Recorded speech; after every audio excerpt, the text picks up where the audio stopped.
जीवन में कुछ ऐसी परिस्थितियां आ जाएं जब सब कुछ रुकता सा महसूस होने लगे, यानी जिसे कहते हैं टोटल ब्लैकआउट। ना कुछ समझ में आ रहा हो कि अब जीवन की गाड़ी को आगे कैसे चलाया जाए, परिवार को कैसे चलाया जाए, खुद के जीवन को आगे कैसे चलाया जाए। हर तरफ से नाकामी ही नाकामी मिल रही हो, वहम इतना आ गया हो मन में कि कोई भी कार्य करने से पहले हमेशा आवश्यकता पड़े किसी ना किसी से पूछने की। कोई घर में सामान खरीद कर लेकर आना है तो 10 बारी सोचना है कहीं इससे मेरा कोई नुकसान तो नहीं हो जाएगा। किसी की मदद करनी है, किसी को कुछ देना है, तो मन में हमेशा यही मन वहम बना रहे कि इसको देने से कहीं मेरा कुछ अनिष्ट तो नहीं हो जाएगा। स्थिति होती कैसे है? देखिए, ऐसे लोगों को जब ये चीज़ बढ़ जाए ना, तो यहां मैं बताना चाहता हूं कि डिप्रेशन भी हो जाता है, और बढ़ते बढ़ते ये इससे असाध्य रोग से भी हो जाते हैं और बड़ी बड़ी दवाइयाँ खानी पड़ जाती हैं। यदि हम ज्योतिष के हिसाब से सोचें तो देखिए, 3 ग्रह ऐसे हैं, ये जब खराब होने शुरू होते हैं या अपने दुष्प्रभाव देने शुरू होते हैं तो ये बाकी ग्रहों के ऊपर भी असर डाल देते हैं, जिस कारण से हमें दूसरे ग्रहों से भी वो वाले प्रभाव नहीं मिल पाते, चाहे वो हमारी जन्म कुंडली में कितने ही उच्च के क्यों ना हो। और ये 3 ग्रह हैं बुध, राहु और चंद्र। देखिए, सबसे पहले तो बुध प्रभावित होता है। बुध के प्रभावित होने से राहु जो है वो अपने बुरे प्रभाव देना शुरू हो जाता है, यानी राहु के ऊपर एक प्रकार की लगाम जो है वो ढीली हो जाती है। और जब ये दोनों खराब होते हैं तो चंद्र जो है वो अपने आप ही बुरे प्रभाव देने लग जाता है। हमारे जीवन में जब भी चंद्र बुरे प्रभाव देगा या किसी स्थिति में कमजोर हो जाएगा, वो कम से कम अपने साथ जिनके साथ अच्छा माना जाता है, जो शुभ ग्रह है, सबसे पहले वो उनको कमजोर करना शुरू कर देता है, यानी सूर्य, गुरु और मंगल। देखिए, धार्मिक उपाय करना चाहें तो भगवान शिव या कृष्ण जी की पूजा पाठ अर्चना वो प्रारंभ कर दीजिए। प्रतिदिन शिवलिंग पे जल अर्पण कीजिए। प्रार्थना हर समय करनी ज़रूरी होती है। आप जो भी कार्य कर कर आते हैं, जब आप ऐसे समय से गुजर रहे हैं तब आपको प्रार्थना करनी तो बनती ही बनती है। और देखिए, इसके साथ साथ सबसे ज़्यादा ज़रूरी पहले है कि अपनी बुद्धि को कंट्रोल में लाया जाए।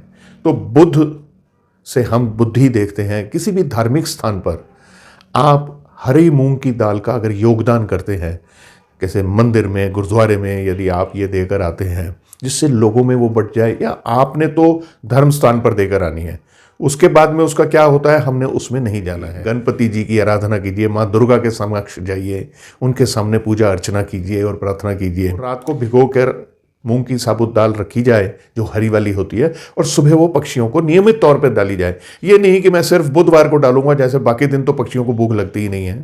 तो ये कार्य करना है आपने नियमित तौर पे। और दूसरा ये है कि छोटे बच्चों को पढ़ने में सहायता कीजिए। उनको कोई लिखने के लिए या पढ़ने की सामग्री वगैरह अगर आप अपनी क्षमता के अनुसार दे दीजिए।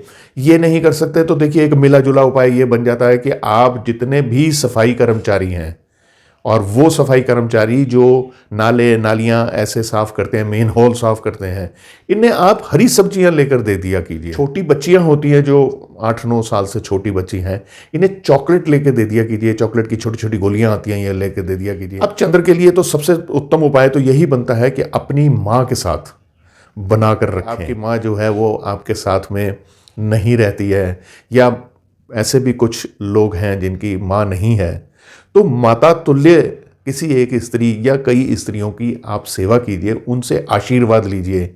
ये नहीं हो सकता तो वृद्ध आश्रम में चले जाइए, या महिला आश्रम में चले जाइए, या विधवा आश्रम में चले जाइए। देखिए, आपके पास ज़रूरी नहीं है कि करोड़ों रुपए हैं और आप वहाँ पर लगाएं। वहाँ जाएं, आप उनसे बात करें। कोशिश कीजिए कि आप उनके साथ थोड़ी देर बैठकर बात करें। वो अकेलेपन से बहुत त्रस्त होती हैं, और जब आप उनसे थोड़ी देर बैठ के बात करते हैं, किसी भी बुजुर्ग से आप बैठकर थोड़ी देर बात इधर उधर की बातें कर लीजिए, उनके हालचाल पूछ लीजिए। आपने यहाँ पर एक पैसा नहीं खर्चा, लेकिन वहाँ से जो आशीर्वाद आया वो आपका चंद्र भी उच्च करेगा और आपका बृहस्पति और सूर्य भी उच्च का होगा। अब ये कार्य कीजिए, उनकी सेवा कर सकते तो ज़रूर कीजिए। माह में एक बारी ही चले जाइए, लेकिन ये कार्य करना परम आवश्यक है। इसी तरह अपने ससुराल से भी बनाकर रखनी पड़ती है।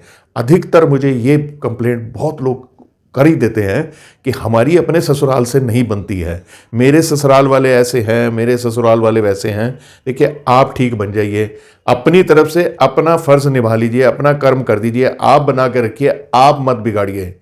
ससुराल से यदि आप बना कर रखते हैं, प्रयास भी करते हैं, तो राहु भी उससे अच्छा होता है। देखिए, ये छोटी छोटी सी बातें हैं जीवन के अंदर। अब चंद्र के लिए आप चांदी धारण कर सकते हैं।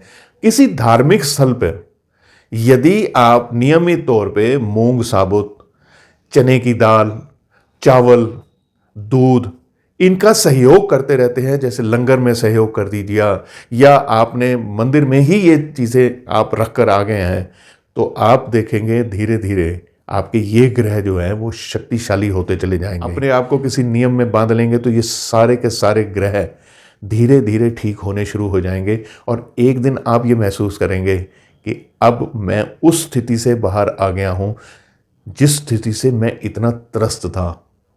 देखिए, जीवन में इतने बड़े कष्ट आए हैं तो थोड़े से उनको दूर करने के लिए कष्ट उठाने पड़ेंगे। घर में बैठकर अपने कंफर्ट जोन में रहकर यदि आप कोई उपाय करना चाहते हैं तो बेहतर है ना ही कीजिए, क्योंकि अक्सर मुझे लोग ये सवाल पूछते हैं कि मैं तो 10 बजे सो के उठता हूँ, तो सूर्य को जल कैसे अर्पण करूँ, मैं उस समय कर दूँ। भावनाएं अपनी जगह हैं, लेकिन देखिए, जब तक आप थोड़ी सी मेहनत नहीं करेंगे, कुर्बानी नहीं करेंगे, किसी भी ग्रह का फल ले नहीं पाएंगे। आशा करता हूँ ये वीडियो आपको पसंद आई होगी।